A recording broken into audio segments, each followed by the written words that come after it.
Ubushuti ni imwe mu nkingi zikomeye zubaka imibereho y'umuntu kuva akivuka ndetse kugeza asoje ubuzima bwe, cyangwa se kugeza asoje uru rugendo rw'ubuzima.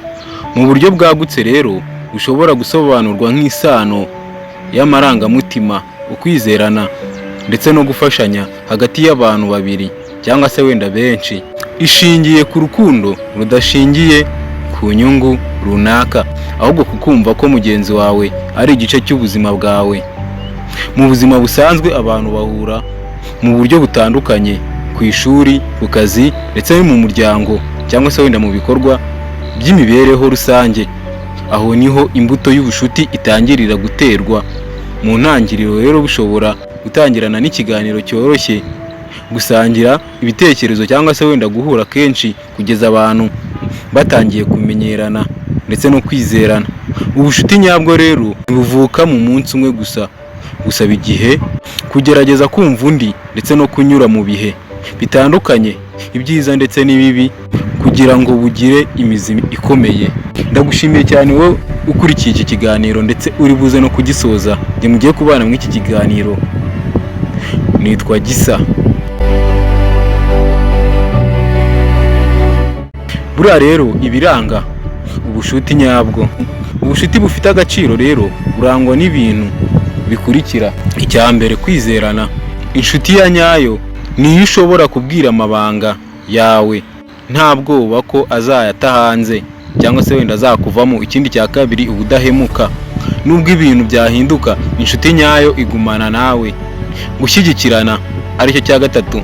Mu bihe bikomeye inshuti niyo iguhumuriza ikanagufasha kubona ibisubizo. Ikindi cya kane, kubwizanya ukuri. Nubwo rimwe na rimwe ukuri kubabaza, inshuti ya nyayo irakubwira ndetse ikagukebura aho wibeshye kugira ngo utere imbere mu by'ukuri. Ikindi, uruhare rw'ubushuti mu buzima. Ubushuti bugira uruhare rukomeye mu mibereho y'umuntu, ariyo muri ibi bitatu bikurikira. Mu marangamutima bufasha kugabanya agahinda, guhangayika ndetse no kwiheba. Ikindi, buriya mu iterambere, inshuti nziza igutera imbaraga zo gukora neza ndetse no kugera ku ntego wifuza. Ikindi, mu mibereho myiza, abantu bafite inshuti nziza bakunda kugira ubuzima bwiza bwo mu mutwe ndetse no kwishima kurushaho. Ibintu ugomba kumenya rero, ibibazo bishobora kuvuka mu bushuti. Nubwo ubushuti ari bwiza, bushobora guhura n'imbogamizi. Ushobora kwibaza uti nshatse kuvuga iki? Kutumvikana cyangwa se wenda amakimbirane, kuba mwaba inshuti ariko mukaza gucikamo amacakubiri, guhinduka kw'imyitwarire cyangwa se wenda n'inyungu buri wese abishakamo cyangwa se wenda abifitemo. Ibi byose bisaba kwihangana, ibiganiro byubaka ndetse no kubabarirana kugira ngo ubushuti bwanyu bukomeze kandi bugire icyo bwubakiraho. Uko wakubaka rero ndetse no kurinda ubushuti.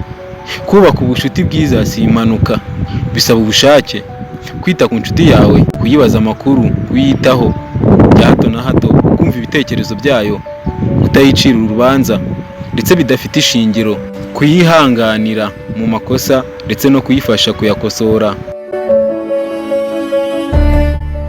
Buriya rero itandukaniro ry'ubushuti n'ubundi busabane, nubwo abantu benshi bashobora kumenyana cyangwa se wenda gusabana, si bose baba inshuti nyazo. Hari itandukaniro rikomeye cyane hagati yo kumenyana n'ubushuti nyabwo. Kumenyana rero bishobora kuba bigarukira ku biganiro byoroheje cyangwa se wenda ku nyungu runaka, mu gihe ubushuti rero nyabwo burangwa no gusangira ubuzima, amarangamutima ndetse n'ibibazo byimbitse. Ubushuti mu bihe by'ikoranabuhanga. Ubushuti rero bwo mu bihe by'ikoranabuhanga, muri iki gihe cy'ikoranabuhanga, aho ikoranabuhanga riyoboye isi, ubushuti bwafashe indi ntera.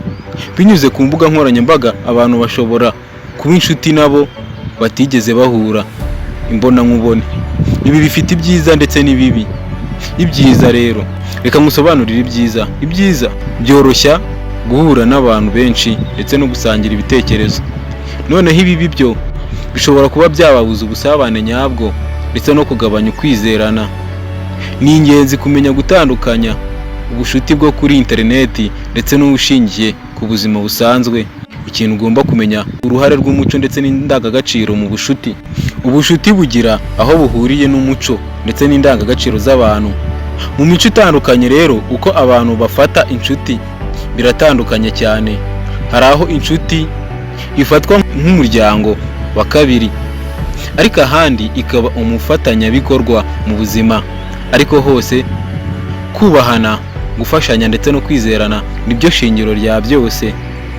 Uko ubucuti rero buhinduka uko imyaka igenda ishira. Ubucuti ntibuhoraho mu buryo bumwe.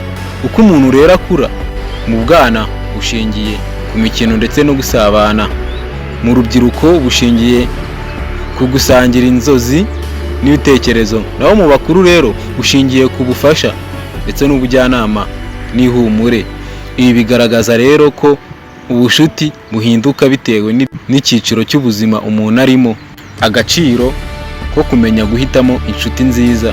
Ntabwo rero abantu bose duhura nabo dukwiye kubafata nk'inshuti za hafi. Guhitamo inshuti nziza ni ingenzi, kuko inshuti mbi ishobora kukugusha nabi cyangwa se kugufata nabi, naho inshuti nziza igufasha gutera imbere ndetse no kugera ku ntego zawe. Ni ngombwa guhitamo abantu bafite indangagaciro nziza, imyitwarire myiza ndetse n'intego nziza zihuye n'izawe. Reka ngushimire wowe wabanye nanjye muri iki kiganiro kikugezagaho nk'ibisanzwe. nk'uko nakubwiye, nitwa Gisa. Ikiganiro nk'iki nakagaruka hano kuri Kasogia TV. Wakoze cyane kubana nanjye.